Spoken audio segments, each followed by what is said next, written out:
Sport Pods. One of the very best that the Premier League's ever had. Michael Owen don't get the credit he deserves. Then at 17 years of age, into the first team.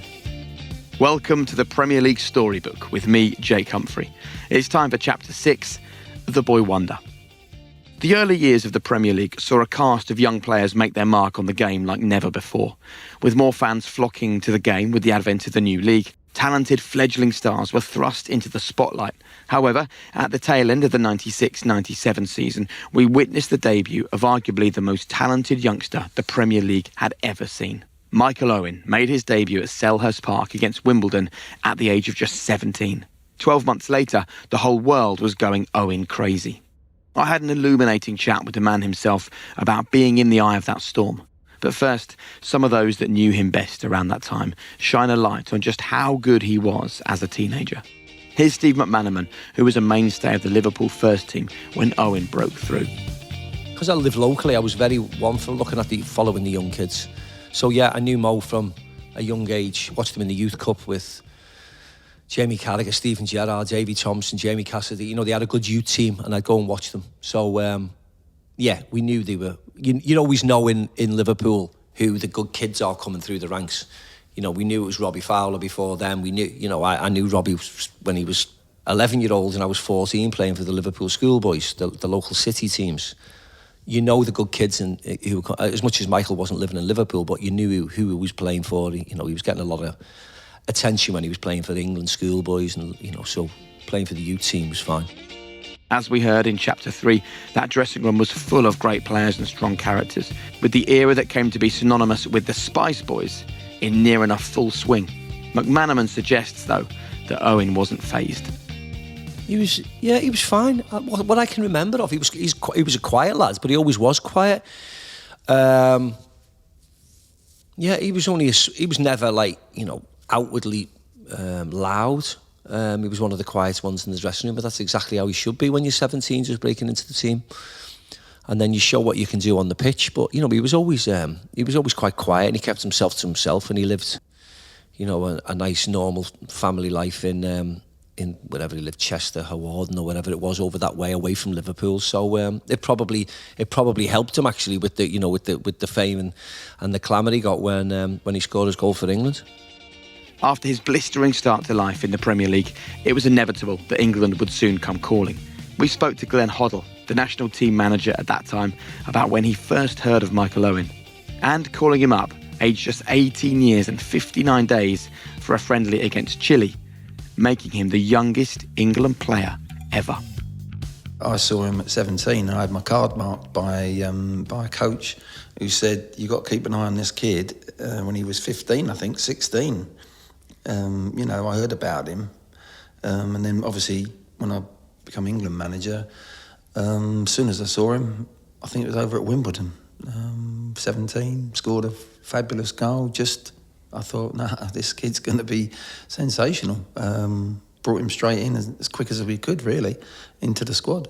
So he was he was unique. A lot of players have pace, but they don't know how to use it. Michael had both. He had intelligence and he had pace, and he could get off the shoulder and stay on side. And once he was away, you then see a lot of players, if only he could finish. He gets in there, but he can't score. This fella had everything. He could finish, right foot. I said to him when I was with him, he was 17, 18, and I said to him, the only thing I can say to you, Michael, is to improve, is to go away and how much work do you do on your left foot, finishing in that inside left position? And he said, not a lot, really. I said, well, I'm not with you every day. This is what I would do if I was with you every day. I'd have a bag of 20 balls, inside left, finishing, left foot, left foot, left foot. I don't know whether he did it. I never got a chance to ask him, actually, even when I've worked with him now. But that was the only thing I thought, he can improve on his left side. The 1998 World Cup in France was the arrival of Owen on the big stage. Rio Ferdinand was a similar age in the same squad and gives us an insight into what he was like around the camp. Yeah, we were the two youngest in the squad, so we were like besties in that squad, playing pool and playing table tennis every single minute of the day. And we were just always talking and discussing, like, what if? like dreaming like little kids. What if you come on and what if you do this? What? Oh my God, I'd buy a Ferrari. I'd buy it. You say stuff that every single kid would be taught because we were kids. And then Michael Owen got to live it because he went out there and he visualised it all, not to the detail, but he visualised, if I go on that pitch, I'll score. They're not ready for me because he was that good. Hoddle didn't have any qualms about putting pressure on the young star's shoulders. He told us about Owen's biggest moment yet, the World Cup round of 16 match against Argentina. Famously, England lost on penalties as David Beckham saw red, but the silver lining was Owen.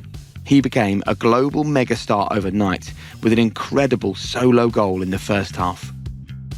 He's one of those lads that is level-headed. As cool as he is in the 18-yard box, it was never going to go to his head.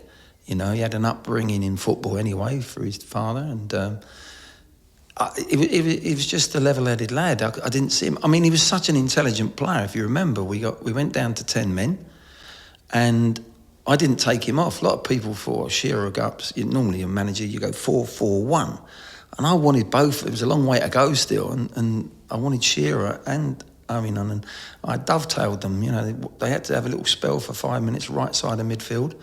And I thought, well, if young Michael can't deal with it and he can't track back and he doesn't understand the game, he's only 18, he's not expected to, he's probably never played there in his life. And this is his biggest game he's ever played in his life. And I thought, well, if he can't deal with that, he hasn't got the understanding of the game in that position, I'm going to have to take him off. He was brilliant. I didn't have to take him off. He went right through extra time because he did the job.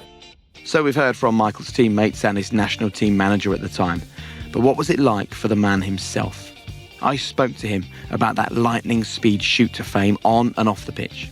And of course, what happened after that. Sit back and enjoy. Try and take us back, if you can, to what it was, the excitement levels really, when you were a child or a young boy and suddenly all of these top clubs in the country were coming after you. What do you remember of that period? I remember it well, Jake. I remember my dad really wanting me to go and see, you know, what other clubs had to offer. I remember Liverpool being one of the first teams that scouted me. And I wasn't allowed to join a club until I was 11 because I was playing in my county team and they had a rule at the time. Ian Rush, Gary Speed, various players had come through the ranks through that county. So it was very much a prestigious team to play in and you abided by the rules. But as soon as I was old enough to join a club, I went to Liverpool. And like any young kid, when you're at a club, you're so comfortable with your surroundings after a while. You've all of a sudden learned everyone's name. You're comfortable with where you're training and everything else. And then when my dad, during the school holiday, said, right, you're going to go and do a week at Chelsea, a week at Arsenal, a week at Man United, a week at Man City, a week at, you know, Sheffield Wednesday and Everton and all these clubs, I was like, Dad, I just want to be, you know, play at Liverpool. But he was adamant that he wanted me to have a little look around. But I knew at that age, Jake, that virtually every team wanted me to sign. And I knew at the time that I was, you know, one of the best players in my age group, obviously, in the country. What was the most effort you saw from a club to try and get you over the line and get you signed apart from Liverpool? I would say there was probably three, Jake. I remember Arsenal taking me down on the train. One of the scouts took me down on the train and they were about to play against Coventry at Highbury. And Ian Wright met me in the marble, you know, reception area, literally an hour and a half before the game, brought me in, showed me around the dressing room, introduced me to all the players. I met George Graham and I went and watched the game in a box. Actually, it was Coventry that won. I think Mick Quinn scored a hat-trick that game. So that was real red carpet treatment. You know, Ian Wright, the star of the show, coming out of the dressing room to meet me, and I would have only been about 12 at the time. Glenn Hoddle was another one. When I went down to Chelsea, he had me in his office. I think Chelsea were playing Norwich, your team, if memory serves me right, at Stamford Bridge.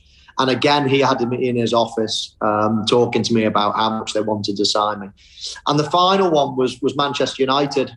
I'll never forget it. Sir Alex Ferguson, when I was only very young, and he literally looked me in the eye in his office at Old Trafford, again on game day.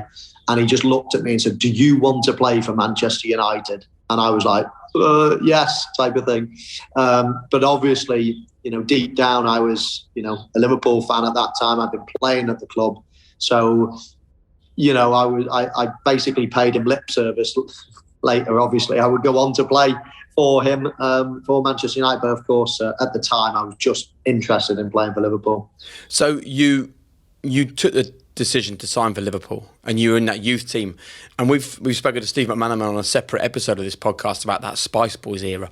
How would you describe the culture that you walked into at Liverpool when you were close to the first team there?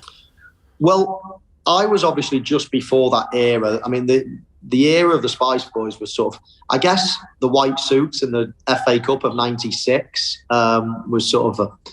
was the era of that. I mean, I made my debut at the end of the next season, the last 2 games of the next season. So I joined in that era. I never knew anything different. Yeah, the lads would be socially, after a game on a Saturday, they might go out socially, but it never struck me that they were, in any way, shape or form, not took football seriously or were drunk at all times and things like that.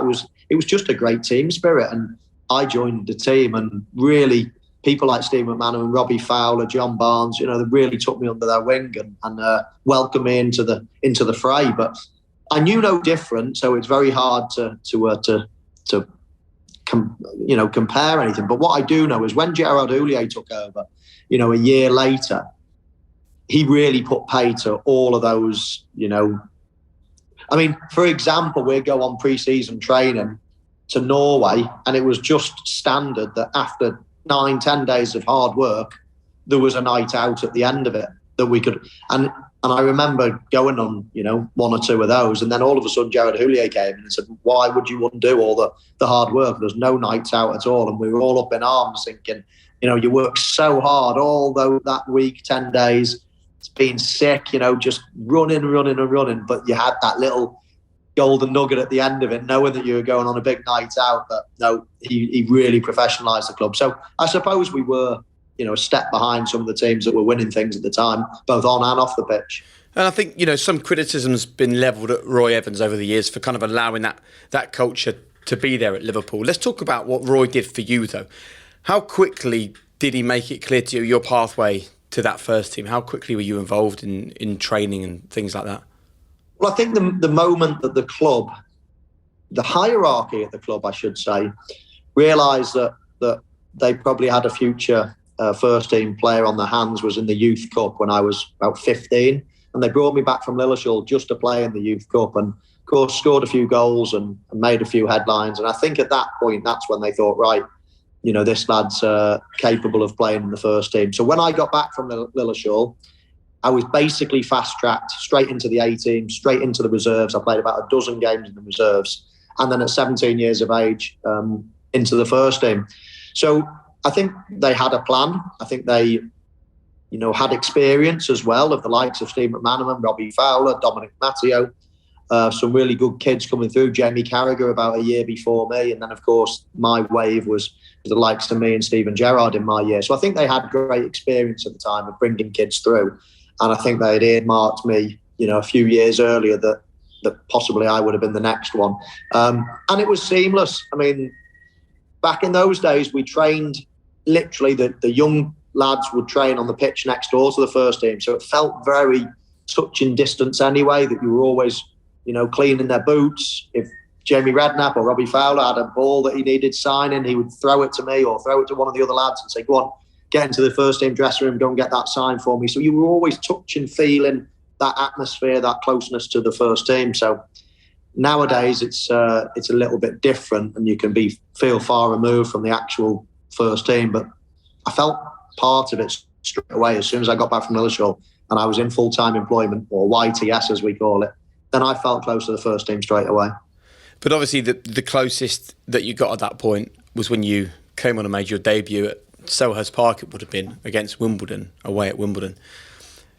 You have an idea of what it's like. What's it actually like, though, when you're sitting on the bench? You're watching a game of big, strong, tough, hardened football professionals, and you're thinking, I'm about to get pitched into this. I mean, you're talking about a game with Vinnie Jones running the midfield and Dean Holdsworth up front and all that sort of stuff. So, like, what were you thinking sitting on the bench that day?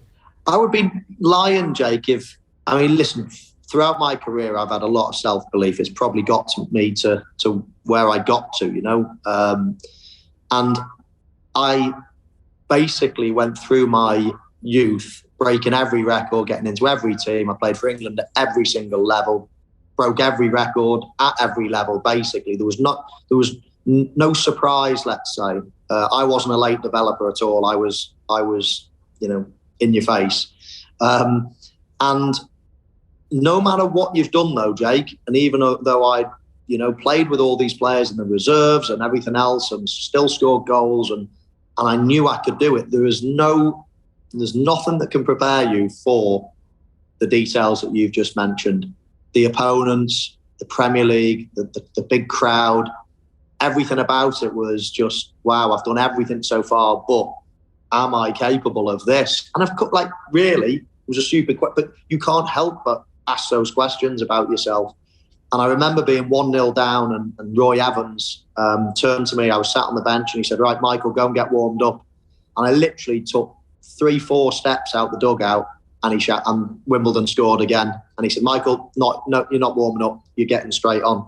We were 2-0 down, of course. So I never had much time to get too nervous, let's say, doing the warm-up and things like that. I was literally straight thrust into the action. And thankfully, after 5 minutes, had my first chance and scored. And the feeling of that, the feeling of all those hopes, dreams, beliefs that you have in the back of your mind, just flooding right to the forefront of your mind and thinking, yeah, I can do it. I am, what I've been promising for the last 17 years is real. I can play at this level. And I had that really good first experience of Premier League football, which probably set me off on a great, footing in that then I could go on and achieve, things quite quickly. I mean, golden boot in my first 2 years, let's say, as a 17, 18-year-old, getting into the England squad and things like that. I think that first initial experience really helped me, giving myself a lot of confidence, self-belief and all those other things that you need. So that goal, it just merely added to it, did it? I mean, that the belief that something special was going to come from you? Or did you feel like, I don't know, I just felt like, I remember actually watching that game and it was a ball through, wasn't it? And you just took it past the goalkeeper into the bottom corner. And then, I don't know whether I've remembered this right, but did you not go and pick the ball up and run back to the centre circle with it? I did. It just felt like the normal thing to do. See, that is what I remember. Because it was like, hold on, this guy's just scored his first goal for Liverpool. He's a teenager. He spent his whole life waiting for this moment. And I think that probably gives us the best insight into your mentality, that it wasn't a celebration in front of the away fans. It wasn't a disbelief, turn around and look at me, I've just scored a goal on my debut. It was, right, get the ball, take it back, try and get an equaliser. That is interesting, isn't it?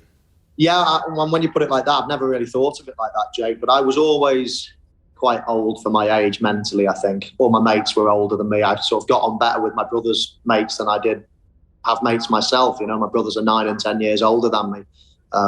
So I think I was quite mentally ready. Physically, I was quite slight and of course, was always going to fill into my frame. But mentally, I was pretty on the ball. And as you say, scoring the goal, it was none of this getting too excited. It's like, come on, we need to win the game.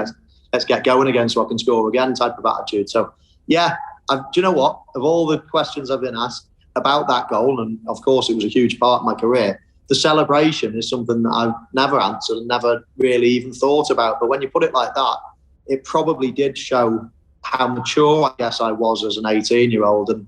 And yeah, I mean, but that feeling, I suppose you are vulnerable, even though I was so confident and self-assured and, mentally strong, that you're still vulnerable because, if you don't score that game, you don't score the next game, and doubts creep in and things like that. It was so important that I scored straight away, and just, that was that. Then there was no question marks in my mind. There was no nothing else to add. It was just, right, here we go. I'm off, and this is my career. And what were the rest of the Liverpool players like with you around that time? Because I think sometimes it can be an incredibly difficult environment for a young player to come into. You know, you got to kind of prove yourself and make your mark and things.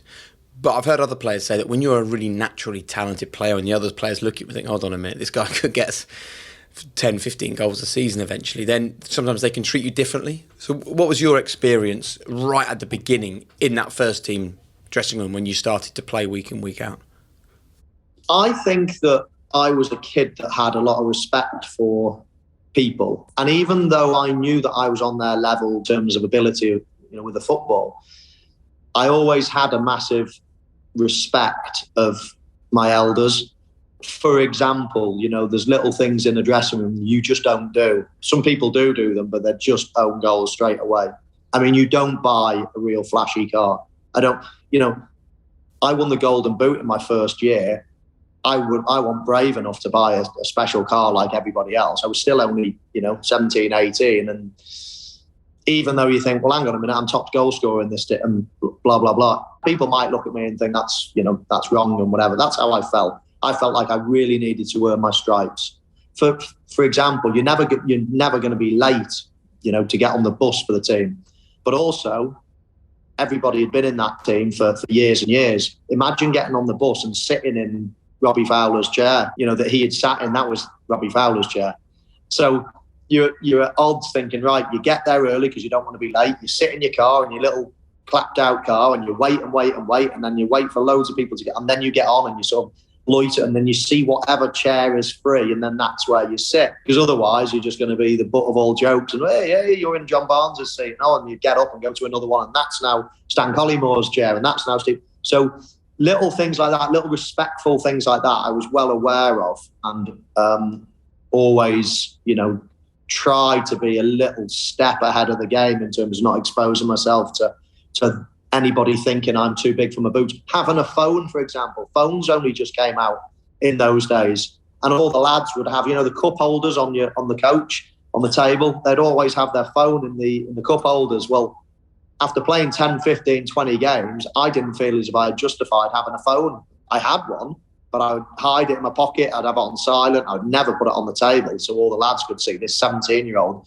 has got a phone. So I think you've got to be humble, and, lads will appreciate you and warm to you if you're like that. And I think, that was probably one of the reasons why I was taken in as one of their own quite quickly. So I wonder where this mature, laser-sharp focus came from, from making the decision to go to Liverpool, to get yourself into the first team, to picking up the ball and running back to the centre circle when you scored your first goal, to having the wherewithal to not do the things that you knew were going to bring you heat around the training ground and on the coach. Had this come from your dad? Had he instilled this in you as someone who played the game himself?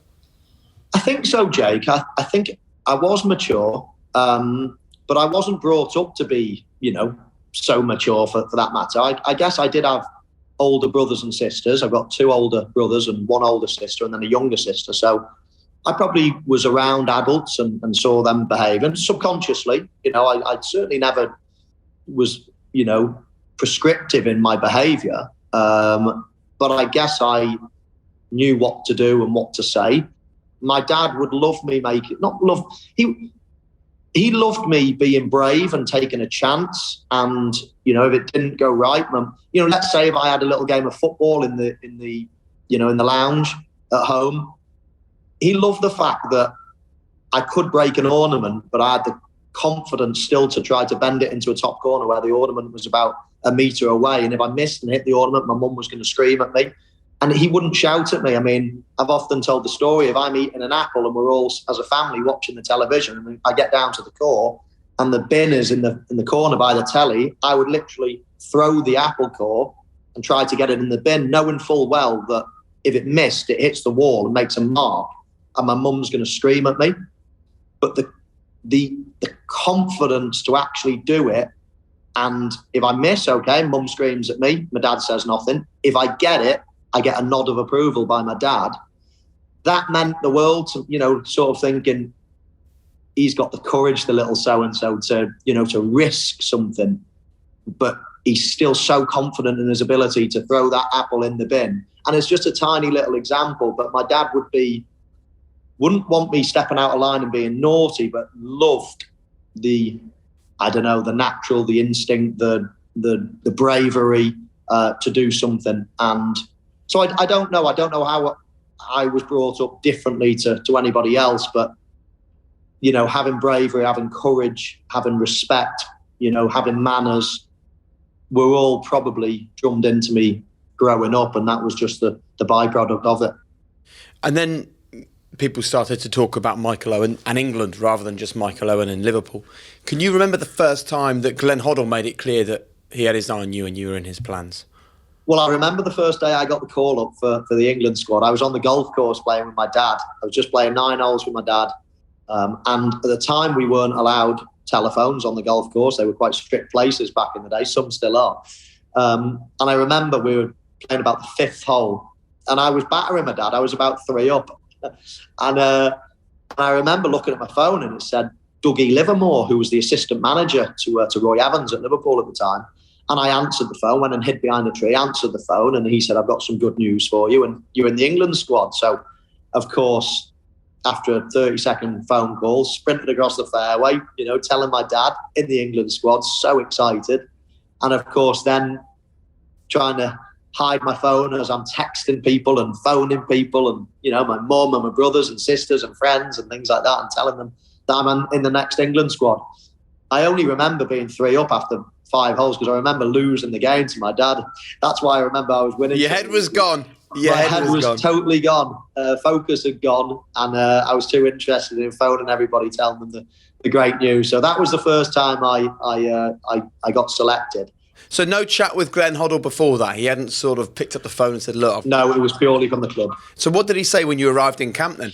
Straight away, Jake, he told me that I was going to be starting straight away. Literally the first training session, he came up to me and said, "Right, I'm going to be playing you at Wembley against Chile, and you're going to start." What was that about then, do you think? Why was that? Why immediately? Why be that explicit rather than leave you wondering for a couple of days? I don't know. I mean, you could say just for some people it might make them even more anxious, nervous, or others give them plenty of time to adapt to the news. It feels normal after a day or so.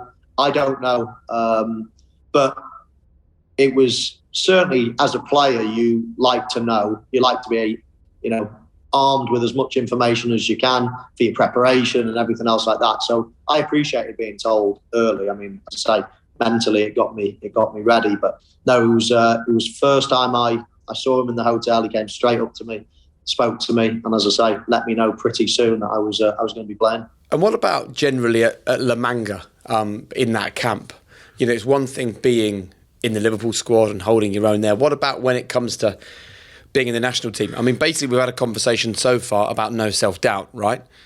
Are you telling me that there was none on this occasion, or did it slowly start to creep in that, this is the elite of the elite now, and you're still a young guy? Well, I made my England debut in February, Jake, and of course the World Cup was in the summer. And at the time in February, I thought, wow, I'm in the England squad, but I never thought that I had a chance. This was my first season in professional football, and we had the likes of Alan Shearer, Teddy Sheringham, Ian Wright, Robbie Fowler, Andy Cole, Stan Collymore, Les Ferdinand, Chris Sutton, Dion Dublin. I mean, the list just goes on and on and on. The standard of centre-forwards back in those days, of English centre-forwards, was phenomenal. I mean, you're talking Robbie Fowler, Andy Cole, scoring 30 goals virtually every year and, not getting dozens and dozens of caps. I mean, if they were in this generation, they'd have 100 caps by now.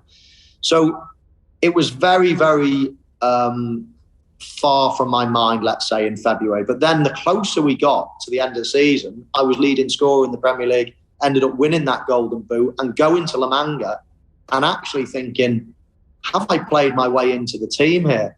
And then we played in a warm-up game and I scored against Morocco. And all of a sudden, when you read the papers, when you listen to the chat, it was these 18 players are definites and these 5 are up for grabs. Well, all of a sudden, I'd gone from one of the places being up for grabs and I was in that to everybody saying, oh, you're definitely going. So that summer, I was reasonably confident. I certainly wasn't in February, March and April, but then the closer we got, the more and more I was confident of going. And of course, in La Manga, when Glenn Hoddle had those individual meetings with everybody, that was the time he pulled me and he told me that I was going. And then obviously we had the Argentina game, and everyone listening to this above a certain age will remember what happened in that game. And you returned to the UK. You know, it was Michael Owen mania, basically. What are your memories at that time of being the poster boy, being the pin-up, being the centre, being the superstar? I wonder whether it's sort of this isn't like an arrogance thing, but I wonder whether it almost felt like it was inevitable. The trajectory of your career, the way things had gone, you were like, of course I've gone to a major tournament and been the main guy and come back to this. Well, as you say, Jake, I'm glad you said it because I can just agree with you. I don't have to say it myself. Listen, some things in life are hard to say because you don't want to come across as arrogant or whatever, but I'd only be sitting here telling lies. There's no point in telling lies. I crossed that pitch. Whenever I crossed that pitch as a youngster, whenever I did, I thought I was the best player on the pitch. I thought I was the best player in the world. And I'm sure lots of people within their industry probably think that they're the best at what they do. And if you don't think that, you've got no chance whatsoever of being the best. So, of course, I couldn't understand in a way. I knew I'd scored a great goal. I knew I'd done something that probably hadn't been done before. An 18-year-old, you know, playing or having a performance like that, scoring a goal like that, emerging onto the scene in the biggest competition in the world like that, you know, it's very rare. But to me, it was just like, what planet are you on? Have you not been watching me for the last year? I was only 17 and you know, being top goal scorer in the Premier League. Have you not seen me scoring those goals before? If you'd followed my youth career, you would have seen it all the time. What do you expect me to do? You know, the managers picked me for the team. My job is to score goals. I just couldn't understand the shock, if I'm honest, because it certainly wasn't a shock to me. I mean, I just thought every time I'm going to go on the pitch, I'm going to score a goal, score a great goal at that. So, yeah, it sounds arrogant, but at the time, Jake, that was just me. I was capable of doing it, and I felt like I was just doing my job, basically. We're very good, though, in this country at looking for opportunities to knock people and claim arrogance or whatever. But without that self-confidence, I wonder whether you would have scored those goals, whether you would have had these moments. It's like you can't be one thing without the other. You can't be the superstar without the self-belief. No, absolutely. That's exactly what it is. And the key to life, or not necessarily, you can still be a great player and just be like that, I suppose. But the key to my life and the key to what my parents probably wanted to be, as soon as you step on that pitch, you can be that arrogant little whatever it takes for you to be the best. That's cool. But when you step off that pitch, you're now a brother, you know, a son, a grandson, later to be a father. You're all these normal things that everybody are. You're just a normal person. Your brother's as good as you, just a different thing. He made aeroplane wings. You know, your sister's as good as you. She's just doing a different thing. Just because I was a good footballer didn't make me special or better than anybody else for that matter. So I think having that grounding of my mum and dad to make me realise that, yeah, I've done something special, but when you're at home, you're still, you know, as likely to get a telling off as any of the other four kids. And when you look back to that kind of late 90s, early 2000s, what do you believe is your best game? I think my best ever game would probably be a game that not many people remember, but it was in the quarterfinals, I think, of the UEFA Cup for Liverpool, when we won all those trophies in one season. We won the treble, we won 5 trophies in that calendar year. And I played against Porto at Anfield. And of course, people will think, oh yeah, your Germany hat-trick or your Argentina goal or your FA Cup 2 goals. Yeah, some good finishes, some good this, some good that. But at some point in life, you'll come off air, Jake, and I'm sure you think, do you know what? I was absolutely word perfect. I was in a good mood. I brought the guests in. I did and all the things that, and I was the same.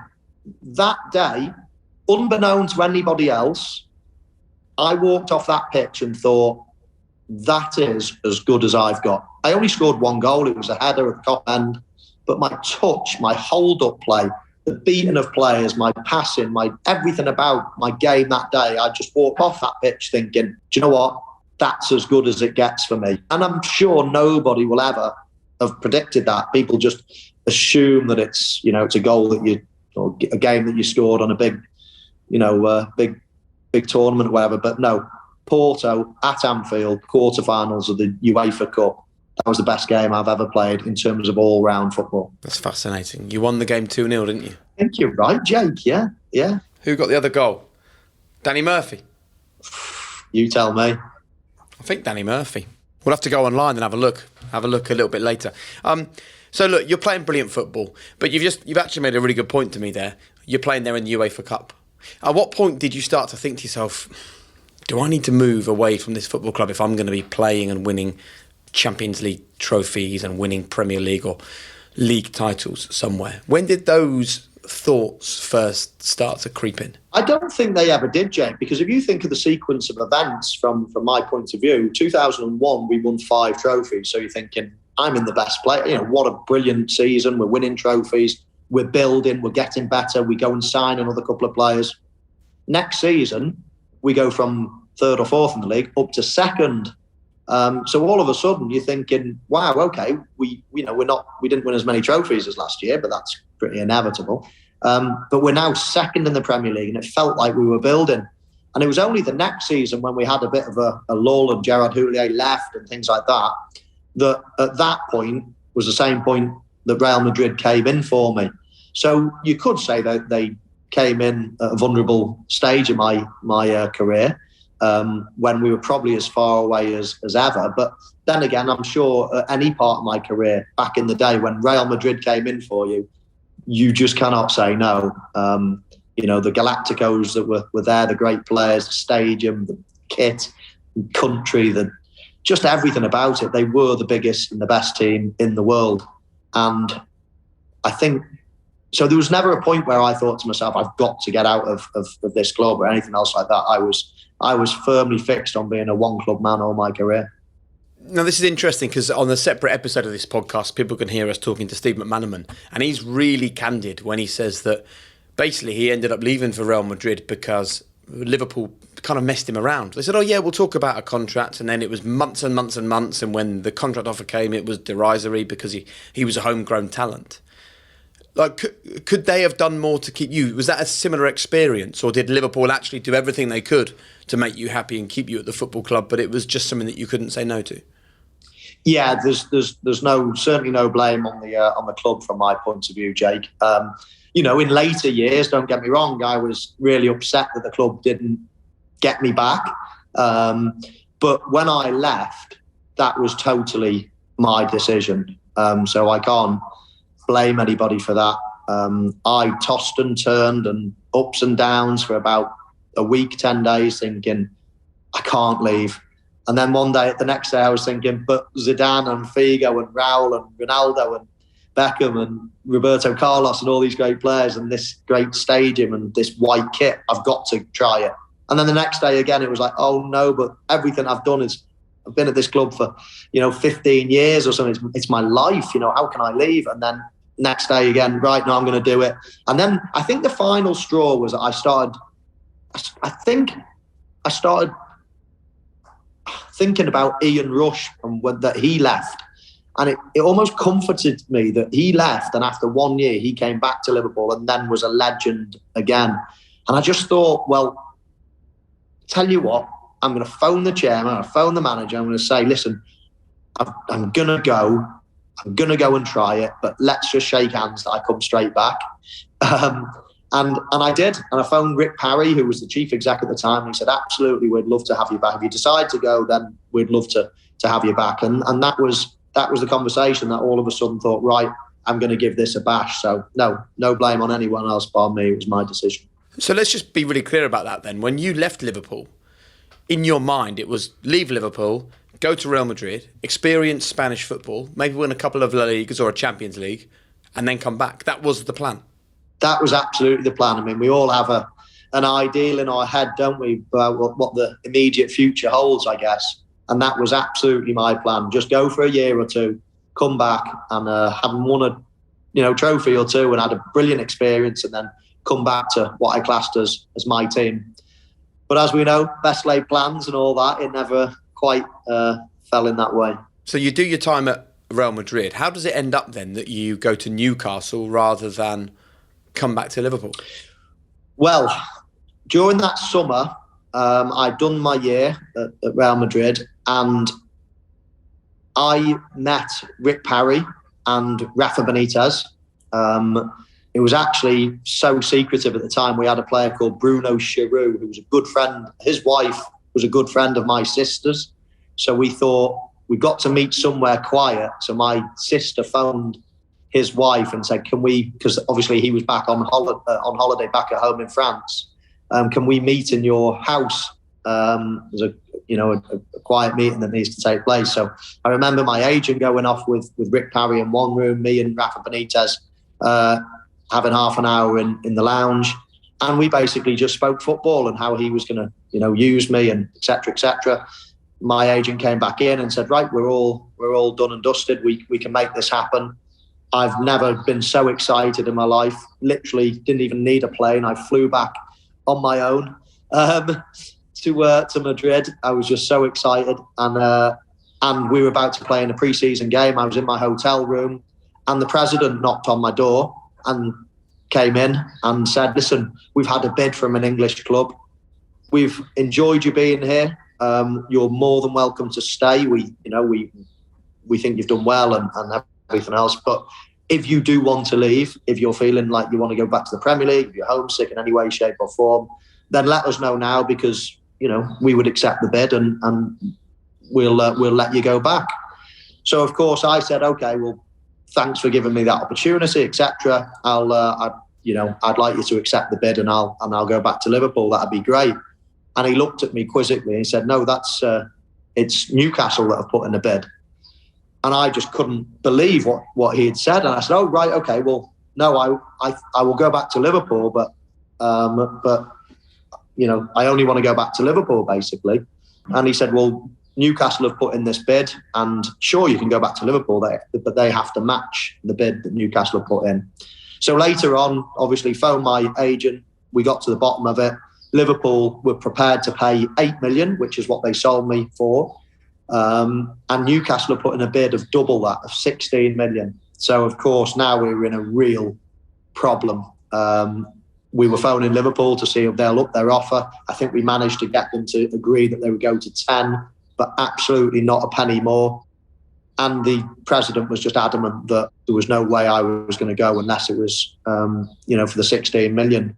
So I then went on a game of poker, telling the president, "No way am I going back. It's Liverpool or nothing," hoping that, and as well in the back of my mind, I knew that Real Madrid at the time were trying to sign Sergio Ramos from Sevilla, and they needed the money from my sale to push that one through. So I was thinking, right, well, I've got them here in a way, but I don't want to risk it in too many ways. And I was on the phone to Liverpool saying, "Please bid a little bit more," so I got a better strength of hand to hold them to. But Liverpool wouldn't. Liverpool would only go to 10, and I respected that. And I had a decision to make. I mean, Madrid were signing Baptista, they signed Robinho, they already had Ronaldo, they already had Morientes and Raul, and there was a World Cup at the end of that season. I was thinking, if I don't play during this season, if I refuse the move and they get a bit shirty with me, then maybe I won't play much and I'll lose my England place as well. So Newcastle was obviously there. I went and met them, and I agreed in the contract that if I signed for them after 1 year, then I could go back to Liverpool for a set fee. And that was all agreed. So I thought the best option would be to play regular football, to get back into the Premier League, and to, of course, almost guarantee that move in a year's time. So I signed for Newcastle. And, of course, again, things didn't go to plan. I ruptured my cruciate knee ligament that summer when there was the option of me going back. And after that, it never happened. Well, it's an absolutely fascinating story, right? I think that you can be the player that you were, on top of the world, won the Ballon d'Or, scoring goals for fun, all at a young age. But actually, if the cards don't fall in a certain way, then you're kind of powerless and you go certain directions in your career that you just can't control, right? Absolutely. Absolutely perfect and spot on, Jake. And it is a point that I sort of like to make to some people, because in the world we live in, of course, people are blinded by the team that they support, and they will, they won't have a bad words spoken about any team out there. But a lot of the time in life, and not necessarily in my life, but I've seen it as well personally, that footballers, they're not bad people, they're normal people. They, in general, want to do what's best they can for their family, the best they can for their career, to play for the best team, the most famous teams in front of the biggest stadiums in the Champions League, all these great things. And they're only doing it to do as well as they can do in their career, like most people do.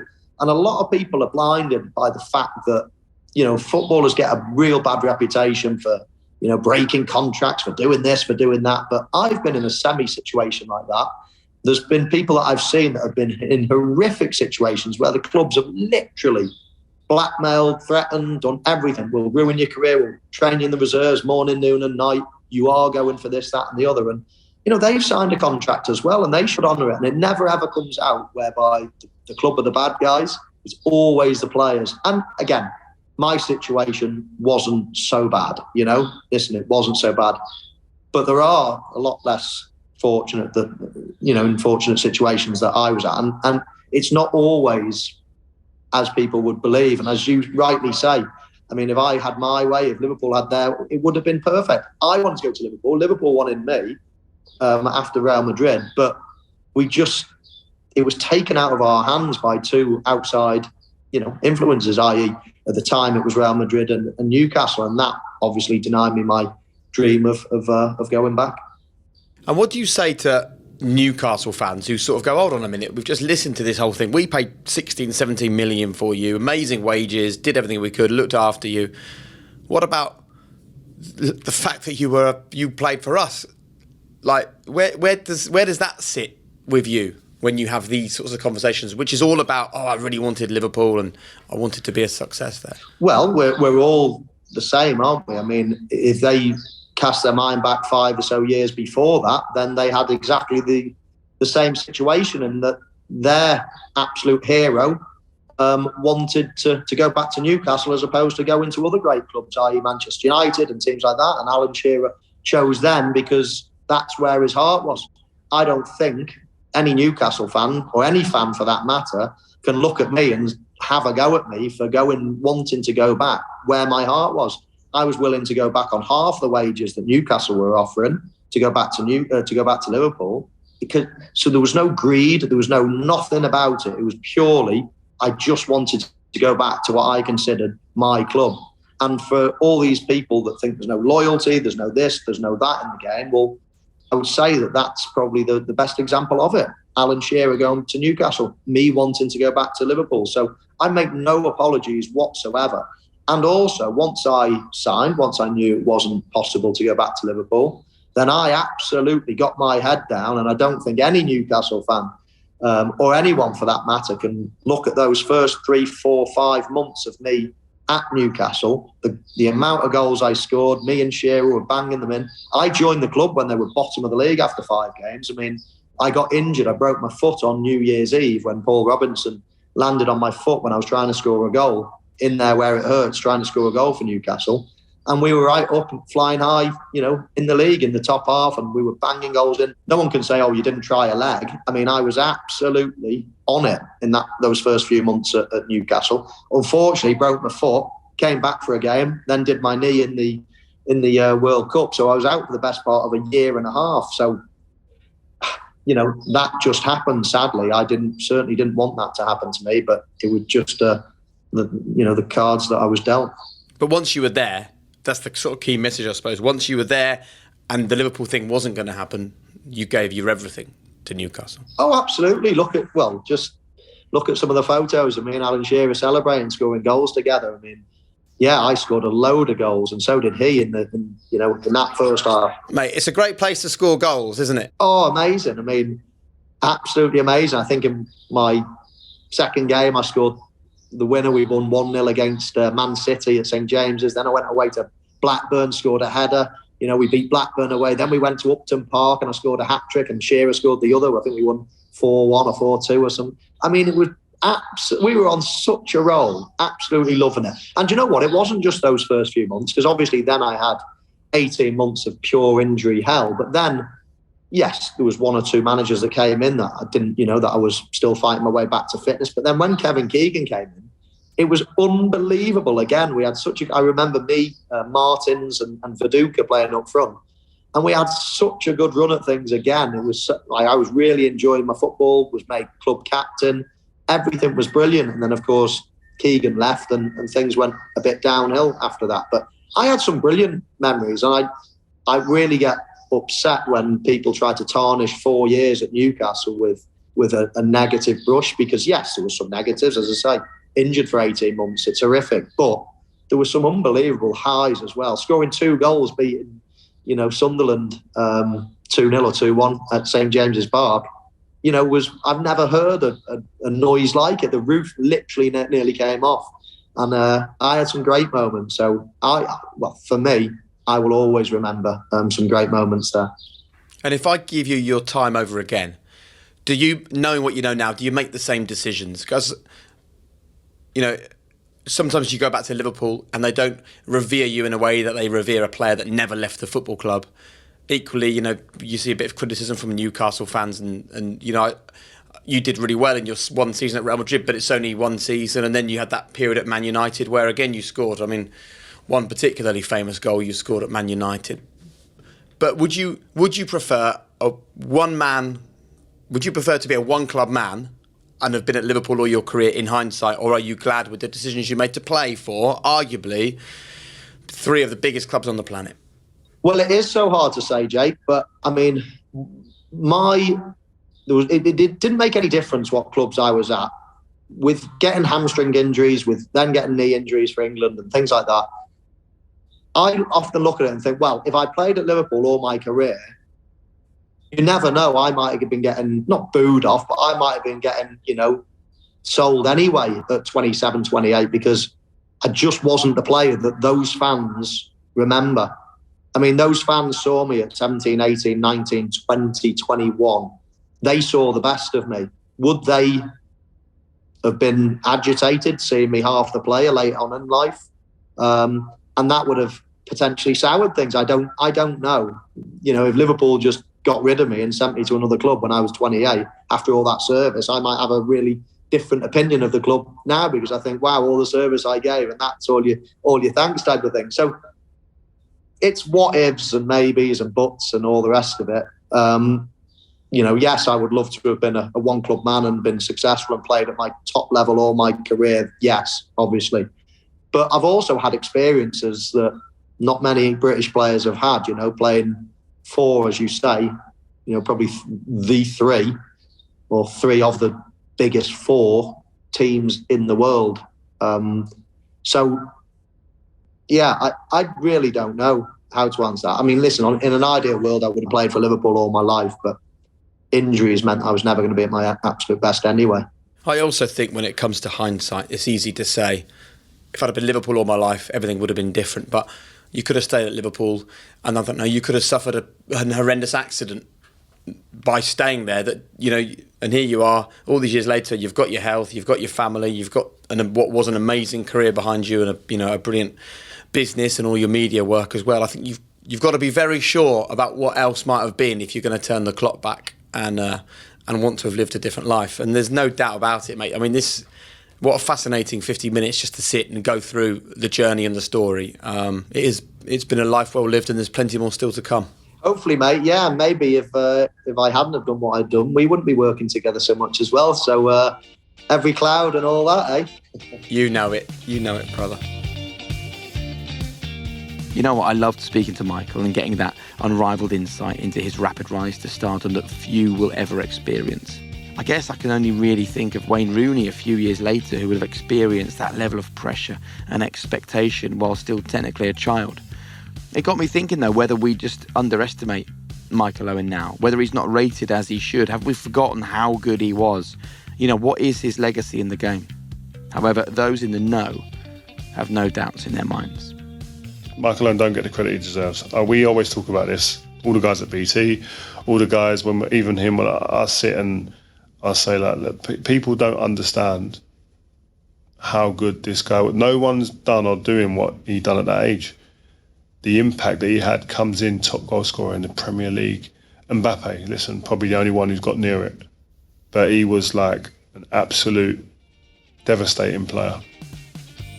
Obviously, we know that, unfortunately, injuries played a massive part in Michael's career as it progressed, and no one was sadder to see that than Glenn Hoddle, the man who gave him his England debut all those years before. That's the only thing that was down for Michael. You know, he was such a sprinter. I don't know what work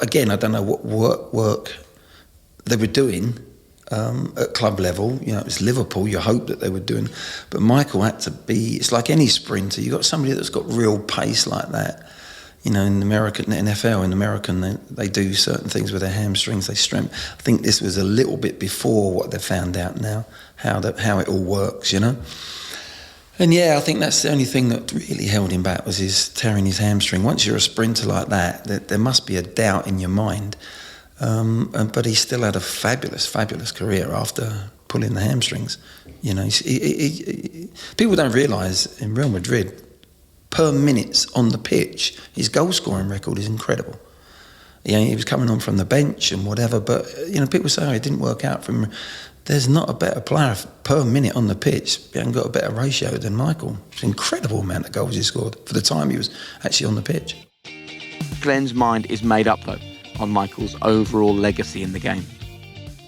I think he's made a few moves that have perhaps, you know, going to Man United, put the noses out of the Liverpool fans.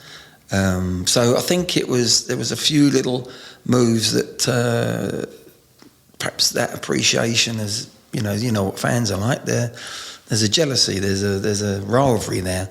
But no, take away all that. That's for Michael's decision. Nobody else but Michael. And but no, I think he really, in the end, should have been appreciated more than he was. He was a fantastic player, one of the very best that the Premier League's ever had.